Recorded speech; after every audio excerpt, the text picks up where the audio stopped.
Tonight, Cuba says it is open to talk to the U.S. while also sending a message that it is ready to defend itself. The White House responds by saying the island is about to collapse. CBS News Miami's Anna McAllister is your reporter in Little Havana with what could be next for Cuba and the United States.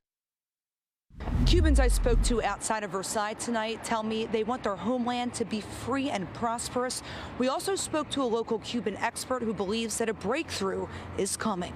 In a rare move today, Cuba's leader says he's willing to speak with President Trump without pressure about the future of Cuba, but is preparing his military.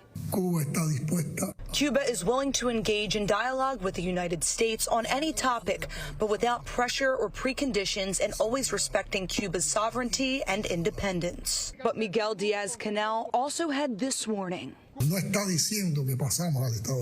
We're not in a state of war, but we are getting ready if need be at any moment. White House Press Secretary Caroline Leavitt addressing his comments. I think the fact that the Cuban government is on its last leg and its country is about to collapse, they should be wise in their statements directed towards the President of the United States. But as I just reiterated, the President is always willing to engage in diplomacy, and I believe that's something that is taking place, in fact, with the Cuban government. Last week, President Trump threatened tariffs on any country that sells or provides oil to Cuba, a move that would further cripple the island already dealing with a severe energy crisis. Cuba hasn't received oil from Venezuela since the U.S. capture of Nicolas Maduro last month. It's a failed nation now, and they're not getting any money from Venezuela. We spoke to Dr. Orlando Gutierrez Boronat with the Assembly of the Cuban Resistance. Well, it is clear that the U.S. position is that a negotiations with the regime would have to lead to internal transformations in Cuba. Change of system, free multi-party elections, cease repression, legalize civil society.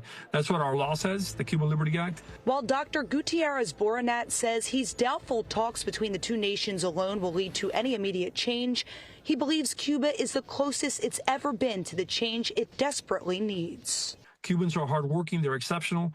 Wherever they get to, they succeed. Where they don't succeed is in Cuba. And it's not because of Cubans, it's because of the communist system that hasn't worked.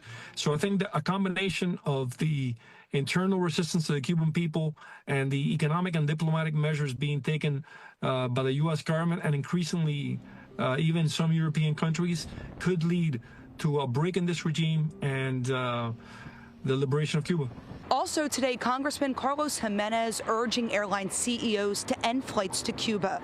As for that conversation between President Trump and Cuban leader Diaz-Canel, well, it's still unclear when that might happen.